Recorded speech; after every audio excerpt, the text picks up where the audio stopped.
Hey guys, so I'm trying to hurry up and get these videos done so that you'll have all this information before school is technically over. So I wanted to just go over some things from day 11, which is depression and other mental disorders. Um, Lots of different things can cause mental illness. If somebody in your family has mental illness, you are more likely to have mental illness. But it also can be caused by life experiences, and sometimes we don't know what causes them. It's just, something that happens. So it can make it difficult to function in daily life, but a lot of people do live just fine with a mental illness. They learn how to deal with it. So some of the common mental disorders, there was an article for you to read about phobias from Kids Health, which I love that website. Um, if you research phobias, there's a lot of different ones out there. The important thing to remember is that a true phobia is irrational.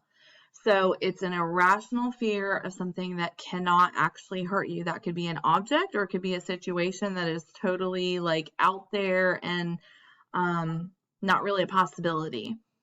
Generalized anxiety disorder. We talked about anxiety for day 10, but obviously there are lots of people who deal with anxiety on a daily basis. So generalized anxiety disorder is just something that we can't really say like, oh, this one certain thing is what is causing the anxiety. It's just there and it is messing with the person's life. Panic disorder, that could be terrifying panic attacks. You're going to have rapid heartbeat, dizziness. A lot of times panic goes along with anxiety, so having those panic attacks. Obsessive compulsive disorder. So that's another one that was one of the websites that you were supposed to go read about. So obsession is going to be the thoughts and compulsion is going to be the actions. I want to quickly just talk about something very personal to me. I would tell you this if we were in class, so I feel like I want to share this with you now. Some of you may have noticed, I don't know how many of you have noticed, that my eyebrows are not always there. They don't always look the same. I have something called trichotillomania, and I know that sounds like it's fake. I promise it's not. But if you look up trichotillomania, it is a body-focused repetitive disorder. That's like a classification, and it's also a little bit classified under OCD. So mine, I typically like get stressed out, and that's when I start pulling out my eyelashes or my eyebrows. I've done this for a long time, and I will tell you, if you have this disorder, they won't grow back. After a while, they won't grow back. So that stinks. I've tried to be better about, not doing it as much because I am self-conscious about that. But sometimes it's better than others. So anyways, I just wanted to share that with you. I have had students in the past who have come to me and said, I have that too. And they had no idea that there was actually a name for it. So I hope you watch this video. I love crash courses. I think that they're awesome, even though he talks really fast. But this is a particularly good one that talks about OCD and anxiety. So then some other mental disorders. There's PTSD, so post-traumatic stress disorder.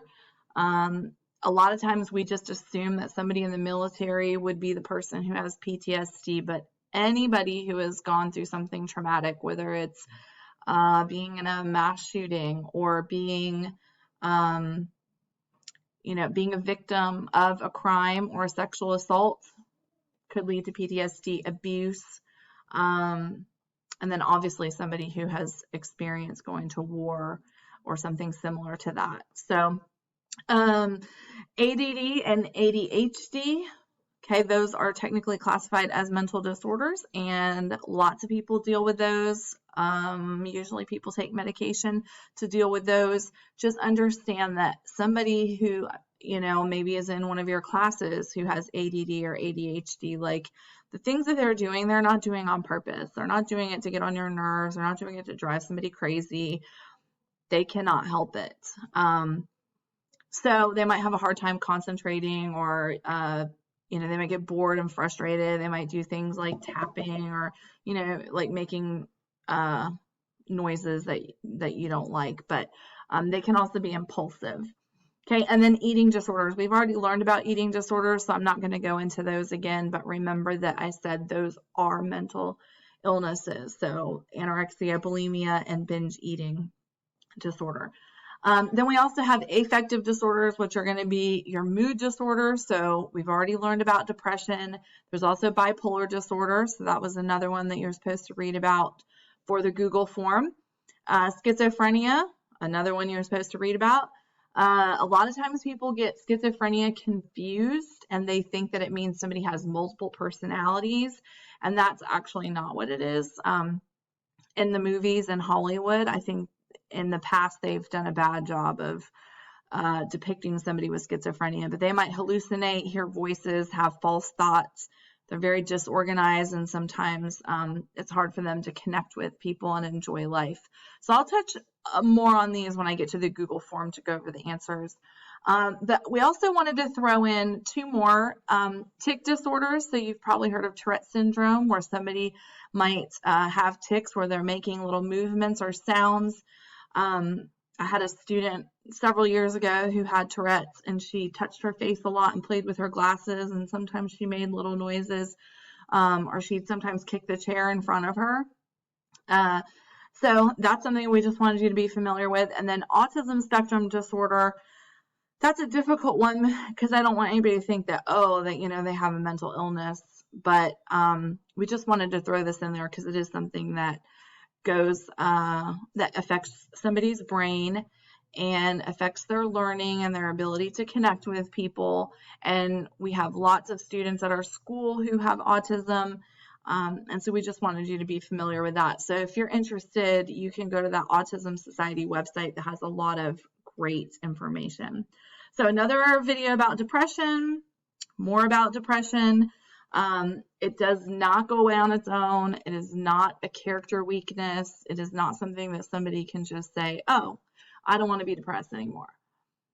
It's something I want to encourage you to not throw around this term lightly and say, oh, I'm so depressed, just because you've had a bad day, or, something. Sometimes people do throw it around to get attention. And if that's the case, then, we should figure out why that person needs attention. But don't assume that somebody is just trying to get attention. It does make it hard for people to enjoy school, enjoy activities, hang out with their friends. It is an illness, and there can be very serious consequences. So I really want to encourage you, especially through all the stuff that we've been going through.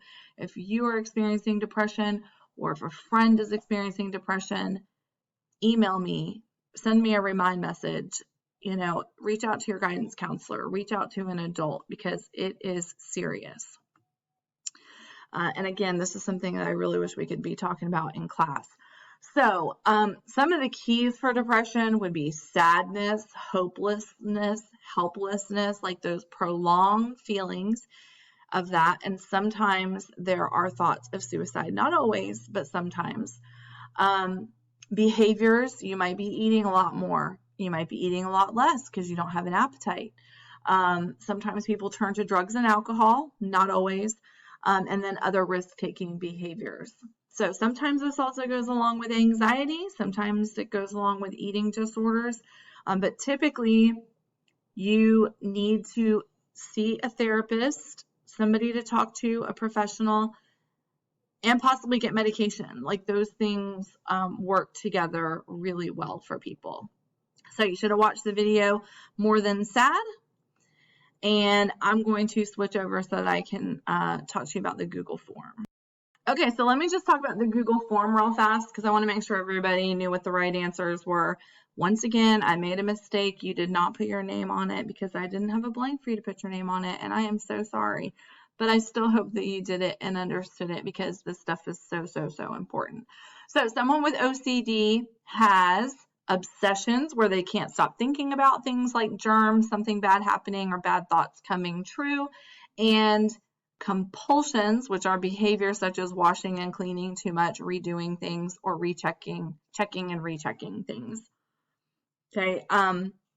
OCD is another term that a lot of times people throw it around and say, oh, I'm so OCD, just because you like your things organized a certain way. But, you know, severe OCD consumes somebody's entire life, and that's all they can think about is how clean something is, whether it's organized the way they want it.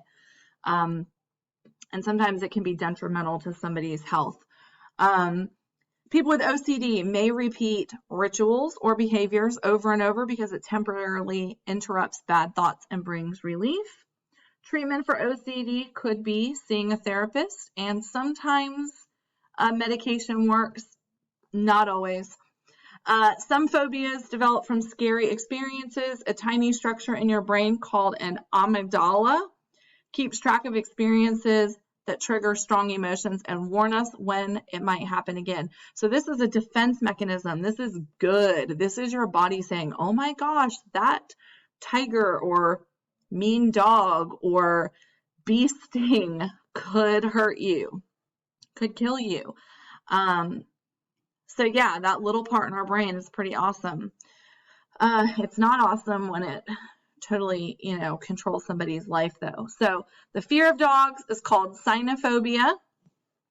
Hopefully that was easy to pick out because I threw in those other ones just kind of to be funny. Melissophobia is the fear of bees or getting stung by bees. I personally have a big fear of bees. But I also want to explain this. Somebody with a true phobia, like just the thought that there could be a bee outside could keep them inside forever.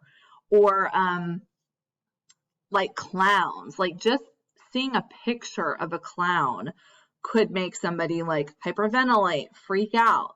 They're not going to go somewhere where they think that there could even be possibly a clown. When a person has PTSD, their fight or flight response doesn't switch off like it should. They can be irritable, jumpy, anxious, or tense when they are reminded of the event, and they may have trouble sleeping, have nightmares, or flashbacks. So I talked about somebody, you know, going to war, or they've been in a war and heard gunshots and stuff, like just fireworks on the 4th of July or New Year's Eve could be really, really terrible for them. Which situations can cause PTSD? All of those could. Describe what happens during periods of mania and depression when a person has bipolar disorder. So mania is going to be like hyped up, amped up, like they have a lot of energy. They don't sleep a lot. They might be doing irrational things, spending a lot of money, being promiscuous, reckless behaviors. Okay, and then when they have depression, then you know, loss of energy. They're sleeping more probably. They feel hopeless and helpless and all those things that we just talked about with depression. So they start to feel worthless and guilty and possibly have those suicidal thoughts. Okay, so if you read the article, it did talk about with bipolar disorder, sometimes, especially with teenagers who have bipolar disorder, like that can fluctuate throughout the day. Okay, a lot of times for older people, it might be weeks or months. But with teenagers, it could be throughout the day. So on average, schizophrenia is diagnosed when men are in their 20s and women are in their late 20s and early 30s. It is very rare for somebody to be diagnosed when they are under 12 or over 40 years old. And then someone who has schizophrenia may exhibit the following signs or symptoms: hallucinations, not being very organized, that would not be one that you choose, delusions, negative thinking, and then you would not choose being very goal-oriented or driven to succeed. There's some evidence that taking mind-altering drugs as a teenager increases your risk of developing schizophrenia. That is true, and I want to throw this out there. That is true for marijuana use. Studies show that smoking marijuana, I don't know about edibles, but does increase your risk of getting schizophrenia later on in your life. Okay? And then I won't talk about the last one because that was from you watching the video. So, I hope you learned something new. See you later.